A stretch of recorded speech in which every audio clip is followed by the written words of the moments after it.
Hello everyone, welcome back to Hindi Gyan e learning.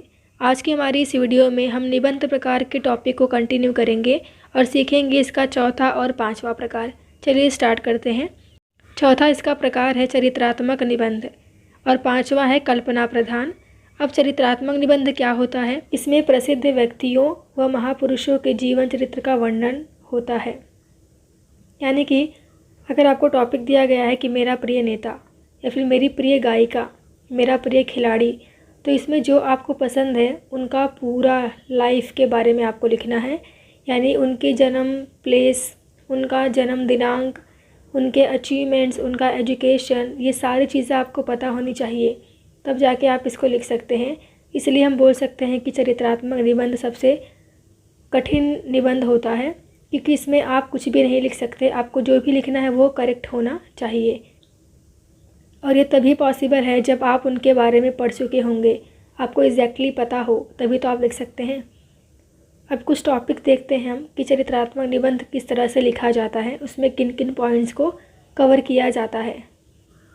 पहला topic है इसमें मेरा प्रिय गायक, सिंगर। यानी अब देखिए ये निबंध कुछ स्टोरी टाइप हो जाता है कि आप किसी के बारे में बता रहे हैं कि उन्होंने ये किया था, फिर उनको ये मिला इसके वजह से, फिर इस तरह से वो फेमस हो गए, और मैंने इनका ये गाना सुना, फिर मुझे इतना अच्छा लगा और ये मेरे फेवरेट हो गए। तो आपको ऐसे एक्सप्लेन करना है इसको। यानी इसमें प्रेजेंट टेंस, पास्ट टेंस और फ्यूचर टेंस तीनों इसमें आ सकता है। अब देखिए इसमें किस तरह से लिखा जाता है।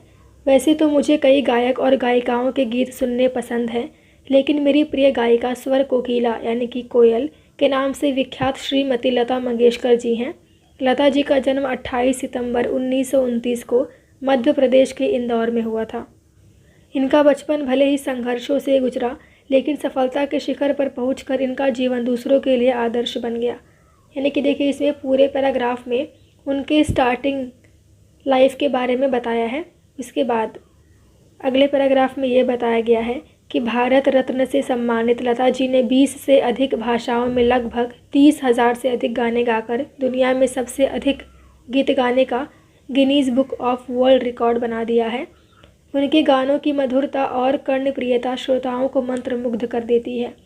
उनके द्वारा गाया गया देशभक्ति गीत ए मेरे वतन के लोगों सर्वाधिक लोकप्रिय गीत है। स्वतंत्रता दिवस हो या गणतंत्र दिवस, दोनों ही अवसर पर यह गाना पूरे भारतवर्ष में दोहराया जाता है। कहा जाता है कि यह गाना जब लता जी ने पहली बार स्वतंत्रता के बाद भारत के पूर्व प्रधानमंत्री के सामने गाया था तो उनकी आंखों में आंसू निकल पड़े थे। यानी कि यहाँ पर हम क्या बता रहे हैं, यहाँ पर वो मेरा प्रिय जो सिंगर है उनकी प्रीवियस लाइफ के बारे में बता रहे स्टार्टिंग में, कि वो किस तरह से उन्होंने अपनी लाइफ स्टार्ट की। अगर यहाँ पर मेरा प्रिय खिलाड़ी होता तो सेकंड पैराग्राफ में हम उनके स्टार्टिंग लिखते कि उन्होंने इतनी एज में अपना क्रिकेट खेलना शुरू किया, फिर उन्होंने ये टेस्ट क्रिकेट खेला, इतना रन बनाया और इस तरह से वो फेमस हो गए।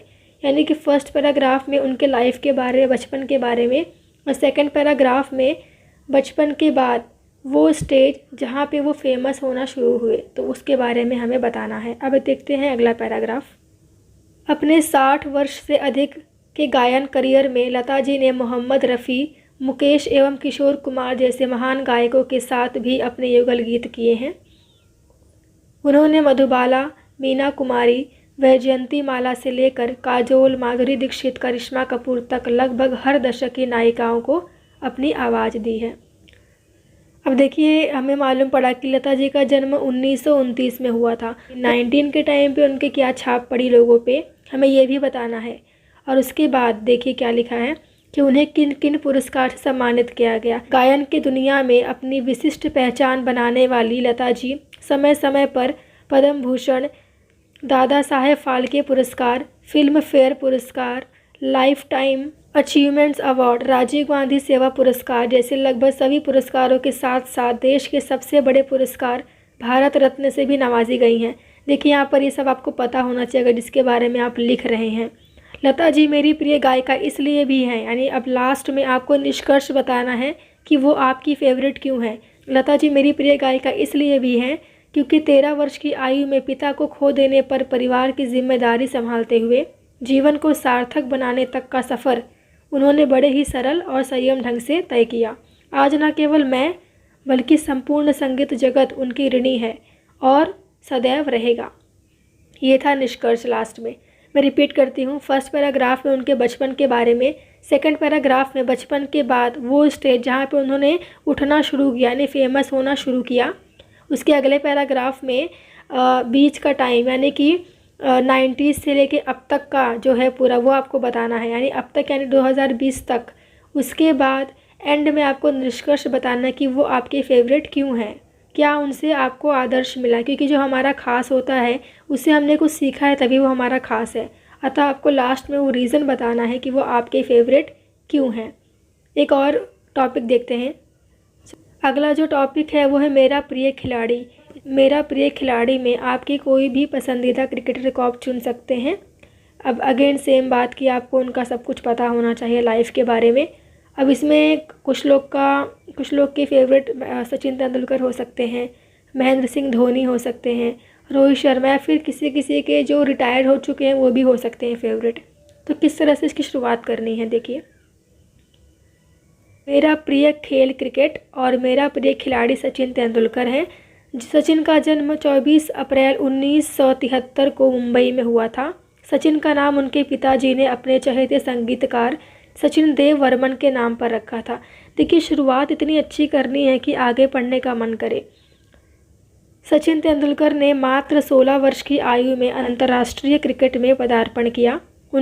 उसके बाद बल्लेबाजी में उन्होंने कई कीर्तिमान स्थापित किए। देखिए, बचपन को बताया गया और बाद में उनका स्टार्टिंग स्टेज बताया गया है, क्योंकि इसमें बचपन से लेके उनका स्टार्टिंग स्टेज दोनों बना दिया है और उनकी पर्सनालिटी को भी बताया गया है कि छोटे कद और घुंघराले बालों वाले सचिन क्रिकेटर के धुरंधर खिलाड़ी हैं। वे अर्जुन की तरह अपने लक्ष्य पर केंद्रित रहते हैं। चाहे उनके प्रतिद्वंदी उन्हें कितना भी उकसाएं, फिर भी वे अपने धैर्य नहीं खोते। इसी गुण में उनकी शानदार सफलता का राज छिपा है। उनकी खासियत बताई गई है सचिन तेंदुलकर जी की। अब अगला पैराग्राफ देखिए। अब इस पैराग्राफ में उनके अचीवमेंट्स के बारे में बताया जाएगा कि विश्व कप 2003 में सबसे अधिक रन बनाकर वे किसी भी विश्व कप में ऐसा करने वाले विश्व के प्रथम बल्लेबाज बने। उस विश्व कप में उन्हें प्लेयर ऑफ द टूर्नामेंट का पुरस्कार भी दिया गया। T20 क्रिकेट में उन्होंने अक्टूबर 2012 में संन्यास ले लिया और दिसंबर 2012 में एक दिवसीय क्रिकेट में से संन्यास ले लिया। 16 नवंबर 2013 को उन्होंने अपना आखिरी मैच खेला। उसके बाद उनके और आगे के बारे में बताया गया है कि ये लोग उन्हें बहुत से नाम से पुकारते हैं, जैसे कि उसमें लिटिल मास्टर और मास्टर ब्लास्टर बहुत फेमस है। इसके लास्ट पैराग्राफ में अगेन आपको निष्कर्ष निकालना है कि वो आपके प्रिय क्यों हैं। अब जैसे कि यहाँ पर बताया गया है, जो उनका जो व्यक्तित्व है शांत रहने का, वो बहुत आकर्षित करता है और इसी के कारण वो मेरे पसंदीदा हैं। या फिर मुझे क्रिकेट बहुत पसंद है और क्रिकेट में वो बहुत फेमस है, इसलिए वो मेरे फेवरेट हैं। ये भी आप इसमें लिख सकते हैं। एक और टॉपिक देखते हैं। इसमें है मेरा प्रिय नेता। नेता शब्द सुनते ही आंखों के समक्ष सफ़ेद धोती कुर्ता पहने, खद्दर का जैकेट तथा गांधी टोपी लगाए व्यक्तित्व आंखों के समक्ष आलोकित हो उठता है। लेकिन मेरे प्रिय नेता की छवि उपरोक्त वर्णन से एकदम उलट है। मेरा प्रिय नेता है महात्मा गांधी। देख कितना अच्छा शुरुआत किया गया है। आप इसे नोट डाउन कर सकते हैं और अपने निबंध में इसे डाल सकते हैं। देखिए, अब इसमें जो हमारे पूर्व प्रधानमंत्री थे जितने भी, जैसे कि लाल बहादुर शास्त्री जी, पंडित जवाहरलाल नेहरू जी और डॉक्टर राजेंद्र प्रसाद, आप इनमें से किन्हीं को भी ले सकते हैं, क्योंकि उनके बारे में हमने 10वीं कक्षा में पढ़ा भी है। अब जैसे कि हिंदी लोक भारती में और लोकवाणी दोनों टेक्स्ट बुक में हमारे लाल बहादुर शास्त्री जी और राष्ट्रपति जी डॉक्टर राजेंद्र प्रसाद जी के बारे में बताया गया है, तो आप वो सब पॉइंट्स भी इसमें डाल सकते हैं। सादा जीवन, सादा आहार और सादा वस्त्र उनकी विशेषता थी। महात्मा गांधी किसी दल के नहीं अपितु जनता के नेता थे। आँखों में गोल चश्मा, कमर में घुटने तक की धोती, हाथ में लाठी, यह उनका पहनावा था। उनका यह पहनावा उन्हें सादगी की मूर्ति बनाता है। गांधी जी का संपूर्ण जीवन देश तथा जनता को समर्पित था। जैसा कि हम सब जानते हैं कि उन्होंने अपने देश के लिए कितना कुछ किया है। उन्हीं के बदौलत हमें आज़ादी नसीब हुई है।